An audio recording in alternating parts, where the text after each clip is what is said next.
أعوذ بالله من الشيطان الرجيم بسم الله الرحمن الرحيم بسم اللہ الرحمن الرحیم ام حسبت ان اصحاب الکہف والرقیم کانوا من آیاتنا عجبا اذ اوى الفتیۃ الی الکہف فقالوا ربنا آتنا من لدنک رحمۃ وہیئ لنا من امرنا رشدا۔ اب یہاں سے وہ جو سوال انہوں نے پوچھا تھا حضور علیہ السلام کو کہ روح کے بارے میں بتائیے روح کیا ہے، اور دوسرا سوال کہ اصحاب کہف کے بارے میں بتائیے کہ اصحاب کہف کون تھے، کیا تھے۔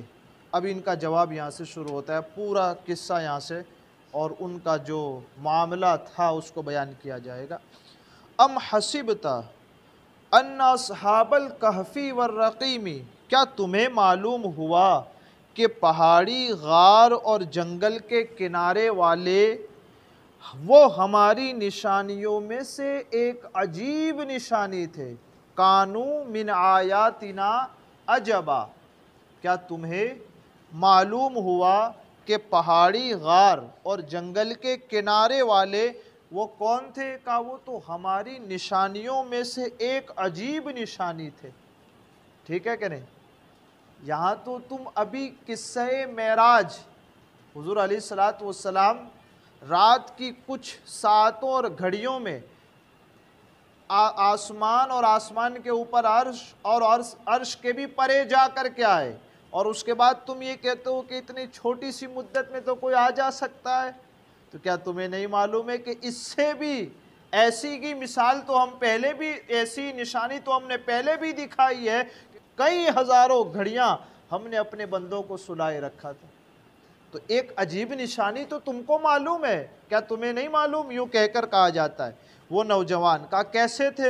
اذ اوى الفتیۃ الی الکہف، نوجوانوں نے جب ایک غار میں پناہ لی، جب آ گئے نا چھپ کر، لوگوں سے بچ کر آ گئے، پھر کیا کیا؟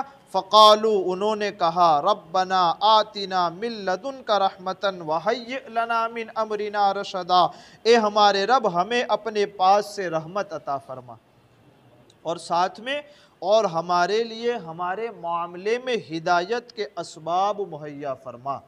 یہ دعا مانگی اصحاب کہف نے غار میں جانے کے بعد۔ اصحاب کہف کا واقعہ شروع ہوتا ہے کہ اللہ تعالیٰ نے عجیب و غریب نشانیاں دکھائیں دنیا والوں کو، اور عجیب و غریب نشانیاں بیان بھی فرمائی، اور اس نشانی کو بھی ایک عجیب و غریب واقعہ بتایا۔ کہا کیسا؟ کہ دیکھو تم ابھی یوں سمجھتے ہو کہ ہم مرنے کے بعد دوبارہ نہیں اٹھائے جائیں گے، قیامت نہیں آنی ہے، کوئی حساب کتاب نہیں ہونا ہے۔ اصل مقصد کیا ہے کہ جیو، انجوائے کرو، ایک ہی بار زندگی ملی ہے، کھاؤ پیو موج کرو، ختم کرو، اب اس کے بعد کوئی حساب کتاب نہیں ہوگا۔ اصل اس بات کی دلیل دی گئی ہے یہاں پہ۔ یہ جو اصحاب کہف کا بنیادی قصہ جو بیان ہوا ہے نا، اس کی اصل وجہ یہ ہے کہ لوگوں کو بتایا جائے تم یہ سمجھتے ہو یا دنیا میں ایسے زندگی گزارتے ہو کہ اب دوبارہ نہیں اٹھائیں گے، دیکھو ان کو ہم نے کتنے سالوں سلا کر کے رکھا، اور جب ہم نے چاہا دوبارہ انہیں کھڑا بھی کر دیا۔ اصل بنیادی چیز اس قصے کی یہ ہے کہ دوبارہ ہم اٹھائے جائیں گے، فوکس اس بات کے اوپر۔ ٹھیک ہے، آگے دیکھیں اس کو۔ یہ رقیم کا لفظ جو آیا ہے نا، یہ ام حسبت ان اصحاب الکہف والرقیم، تو اس رقیم کے بارے میں حضرت عبداللہ بن عباس رضی اللہ تعالیٰ عنہما نے ارشاد فرمایا کہ رقیم اس وادی کا نام ہے جس میں اصحاب کہف ہیں۔ رقیم اس وادی کا نام ہے، اور کہف کا وہ جگہ جس غار کے اندر وہ موجود تھے وہ۔ اب یہاں سے ان کا حال بیان ہو رہا ہے کہ جب ان نوجوانوں نے غار میں پناہ لی، ارشاد فرمایا کہ جب ان نوجوانوں نے اپنی کافر قوم سے اپنا ایمان بچانے کے لیے ایک غار میں پناہ لی، اور پناہ لینے کے بعد انہوں نے اپنے رب سے دعا مانگی کہ پروردگار عالم ہمیں اپنی رحمت سے حصہ عطا فرما، ہدایت، نصرت، رزق، مغفرت اور دشمنوں سے امن، سکون، چین، ہر طرح سے تو ہماری مدد فرما۔ یہ دعا مانگی، اور یہی دعا مانگتے ہیں ہم مولانا لوگ اپنے فاتحہ میں بھی، ربنا یہ آتینا من لدنک رحمتا وہیئ لنا من امرنا رشدا، ہمارے تمام کاموں میں، ہم جتنے بھی کام کریں، ہمارے تمام معاملات میں ہمارے لیے ہدایت کے اسباب پیدا فرما۔ ہم یوں سمجھتے ہیں کہ صحیح کر رہے ہیں، لیکن جب تک اصل ہدایت نہیں آتی تب تک ہمارا کام صحیح نہیں ہوتا۔ اس لیے دعا بھی ایسی کرنی چاہیے کہ مولا ہمیں ہمارے تمام کاموں میں، تمام معاملات میں صحیح اور سیدھی ہدایت عطا فرما۔ یہ چیز ہوئی۔ اب ان کے قصے کی طرف آتے ہیں، تھوڑا سا لمبا ہے لیکن ایک ہی بار میں سن لیجئے تاکہ دوبارہ ٹکڑے ٹکڑے کرنے میں اچھا نہیں لگتا۔ پھر کہا یہ کون ہے؟ ان کے بارے میں جو اکثر مفسرین نے جو قصہ بیان فرمایا، بنیادی چیز کیا ہے کہ حضرت عیسیٰ علیہ السلام کے آسمان پر تشریف لے جانے کے بعد یہ رونما ہوا ہے۔ اصحاب کہف کا جو واقعہ ہے وہ کب کا ہے؟ حضرت عیسیٰ کو جو آسمان پر اٹھا لیا گیا اس کے بعد کا ہے، لیکن بعضوں نے یہ بھی کہا کہ بس یہ قصہ رونما ہوا کہ یہ حقیقی ہے، قرآن نے اس کو اپنی وحی میں بیان فرمایا کہ ہاں اس کا جو وقت ہے رب تبارک و تعالیٰ بہتر جانتا ہے۔ بعض مفسرین نے یہ بیان فرمایا۔ اب یہ کیا ہے اصل؟ بہرحال یہ واقعہ کس زمانے میں رونما ہوا، اس کی اصل حقیقت اللہ تبارک و تعالیٰ بہتر جانتا ہے۔ یہاں مفسرین کی طرف سے جو خلاصہ ہے واقعے کا اس کو ذکر کرتے ہیں۔ مفسرین کے بیان کے مطابق اصحاب کہف جو ہے وہ کچھ معزز، اچھے اور ایماندار لوگ تھے۔ ان کے زمانے میں دقیانوس، یہ نام سنا ہوگا شاید، دقیانوس نامی ایک بڑا جابر بادشاہ، بڑا ظالم بادشاہ تھا۔ وہ جس جگہ پر حکومت کرتا تھا وہاں لوگوں کو جبرن، ظلمن بت پرستی کراتا تھا۔ وہ لوگوں مطلب مورتیوں کی پوجا کرنی پڑتی تھی۔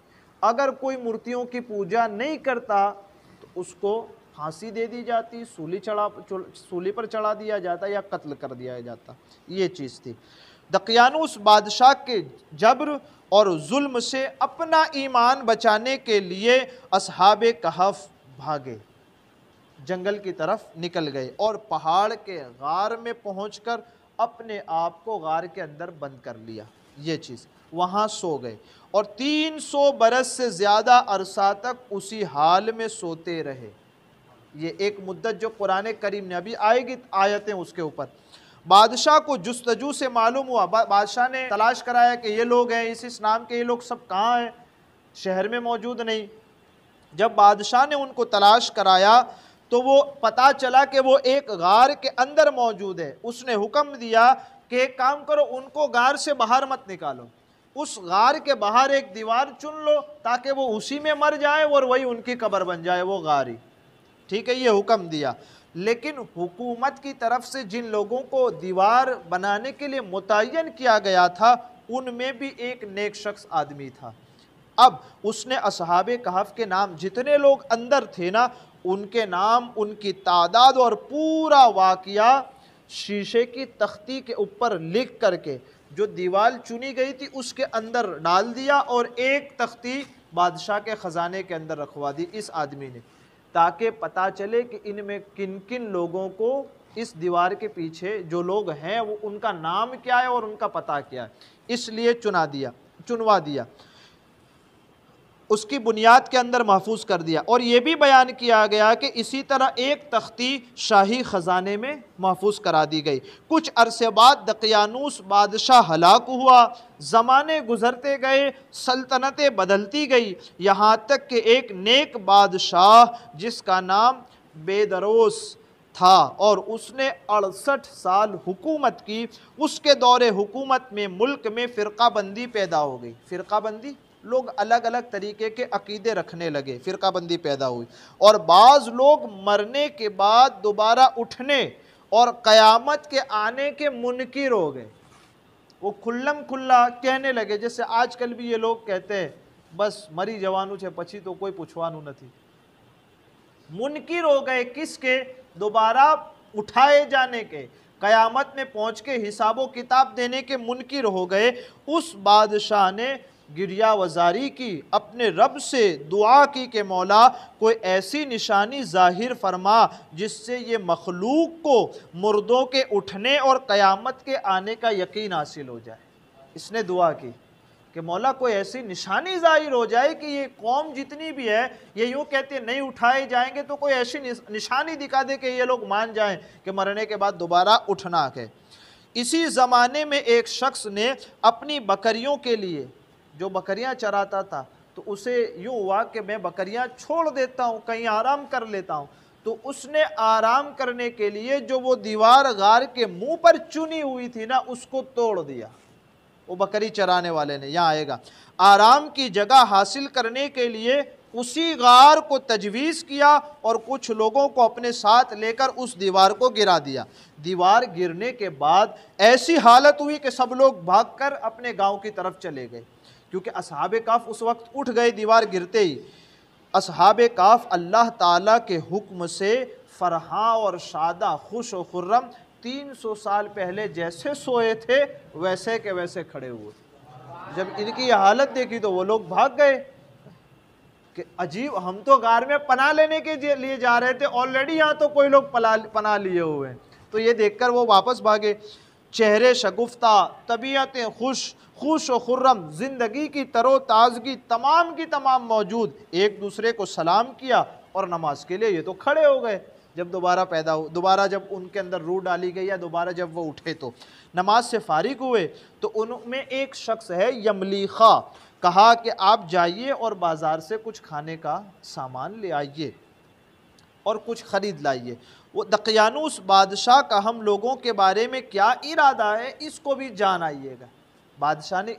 بادشاہ کے ڈر سے یہ لوگ تو چلے آئے تھے اندر، تو انہوں نے آپس میں کیا بات کی کہ اب بھوک لگی ہے تو آپ کھانا خرید لائیے، اور جو دقیانوس بادشاہ جس کے ظلم کی وجہ سے ہم آئے تھے اس کے بارے میں بھی کچھ پوچھ تاچھ کر آئے گا کہ وہ بادشاہ ہے کہ نہیں ہے، ایسی جانکاری لے آئیے گا، یہ کہا۔ اب جب وہ اپنے غار کو چھوڑ کر شہر کی طرف آئے اور بازار پہنچے تو انہوں نے شہر پناہ کے دروازے کے اوپر اسلامی علامات کو دیکھا۔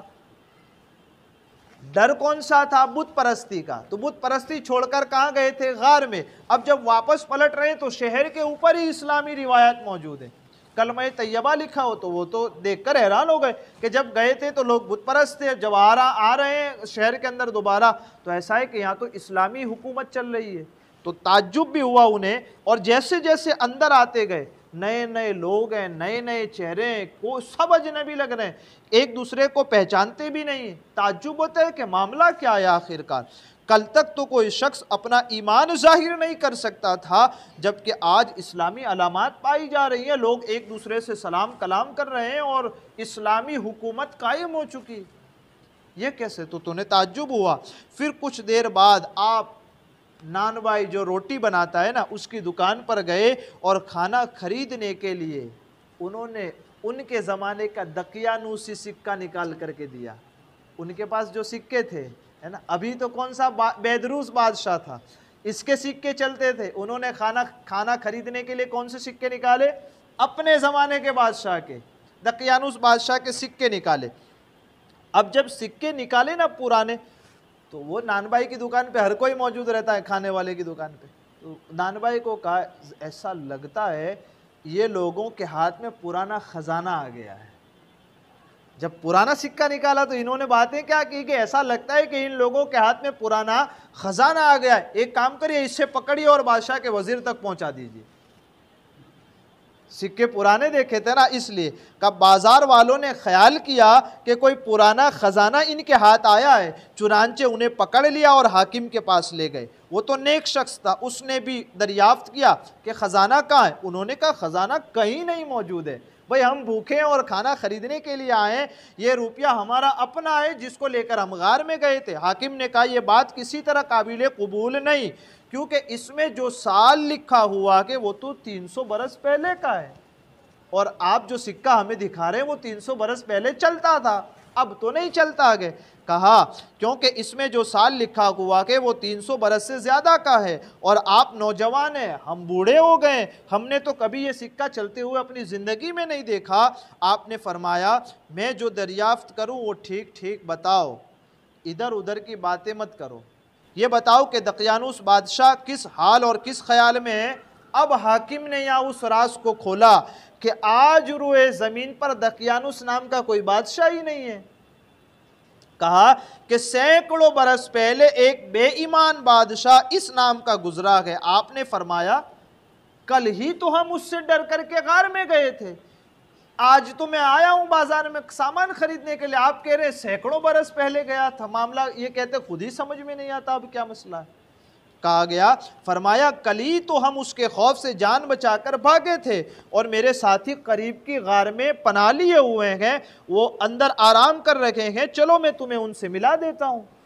حاکم اور شہر کے سردار اور ایک کثیر مخلوق ان کے ہمراہ بہت سارے لوگ جمع ہو کر اس غار کے کنارے پہنچے۔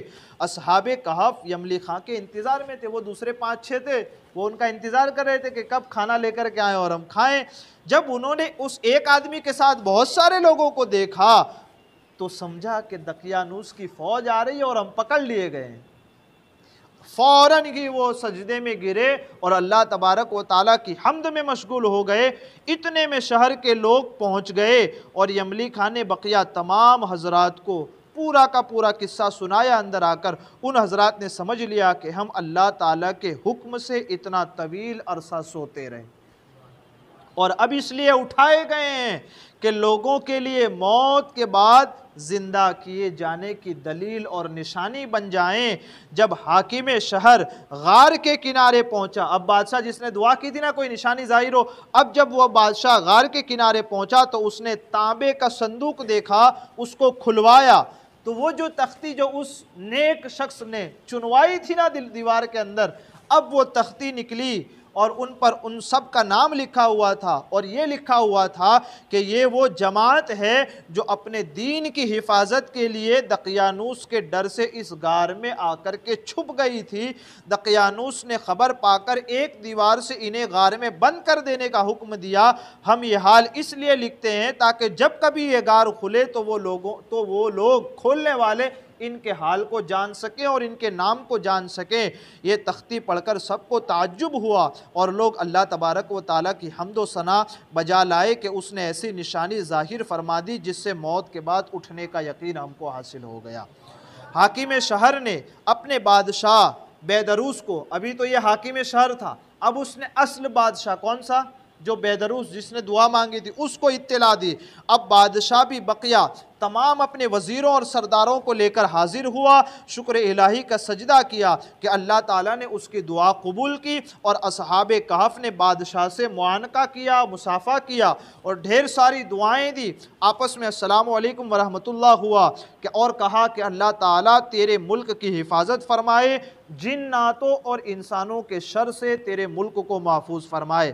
بادشاہ کھڑا ہی تھا کہ وہ حضرات اپنے خوابگاہوں کی طرف واپس ہو کر واپس ہو گئے۔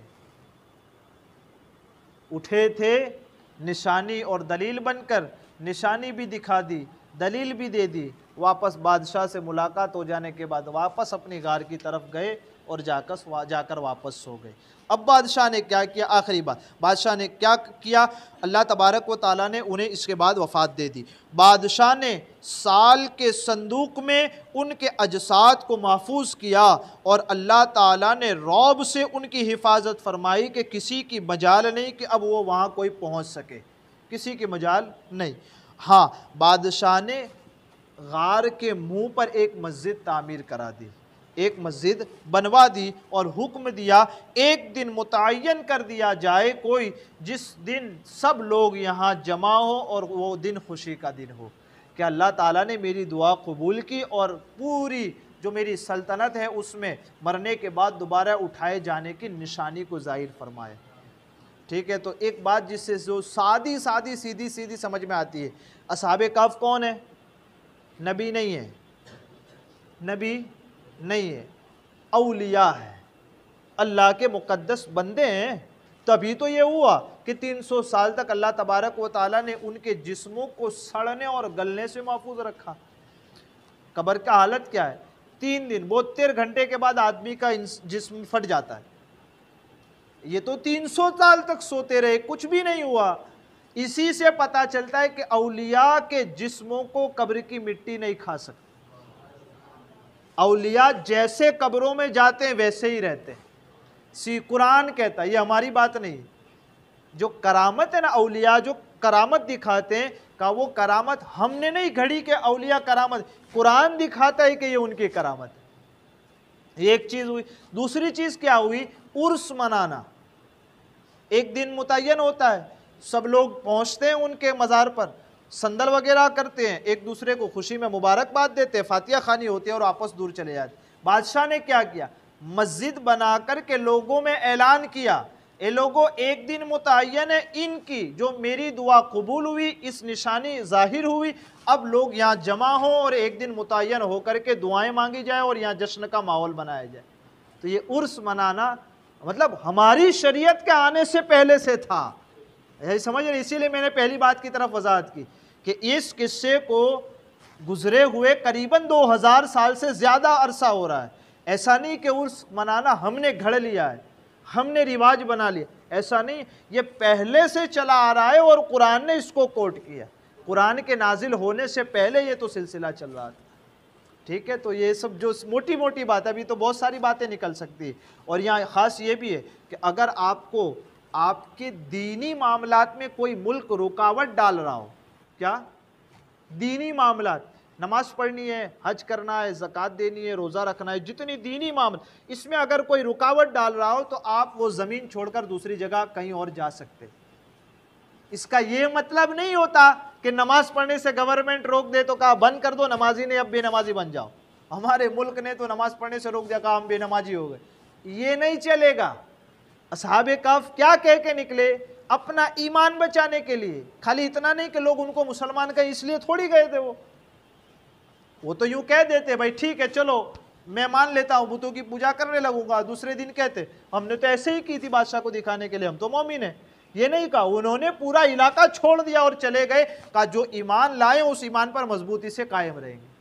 تو یہ چیز ہے کہ اگر کسی بھی ملک میں کبھی بھی کہیں بھی ایسے حالات ہوں کہ ہمیں ہمارے دین پر عمل کرنے سے روکا جا رہا ہو، اس وقت ہم اس سرزمین کو چھوڑ کر کے حضور کی اور حضور کے اور اصحاب کہف کی سنت پر عمل کریں اور اپنی زمین کو چھوڑ کر دوسری جگہ جا کر اپنے دین اور اپنے ایمان کی حفاظت کریں۔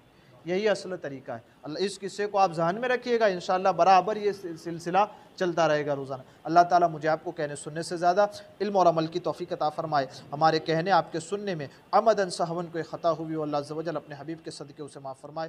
استغفر اللہ ربی من کل ذنب